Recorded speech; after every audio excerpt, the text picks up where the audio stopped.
আজকে আপনাদের একটা ফাটাফাটি দৃশ্য দেখাবো, পছন্দের একটা দৃশ্য। আমরা এটা কি বলে, লাউ লাউ সাজে নাকি, এগুলো পুরোটাই লাউ গাছ। লাউ আছে এই জায়গা, লাউ এখন হচ্ছে, মানে যৌবন শেষ হয়ে গেছে, যৌবন শেষ হয়ে বার্ধক্যতে এই লাউগুলা হচ্ছে, এর জন্য সাইজগুলো এরকম। আসো, হুমায়ুন আহমেদের বাড়ি আছে এরকম একটা। বিসমিল্লাহ। হুমায়ুন আহমেদ বাড়ি গেছেন? হ্যাঁ, জায়গাটা কিন্তু বাস অস্থির একটা জায়গা। গরমের সময় ঠান্ডা, আর শীতের সময়ও নাতিশীতোষ্ণ, মানে খুব মজার একটা জায়গা।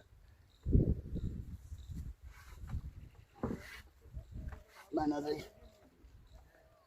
এখানে পা দিয়ে নামেন। ওই,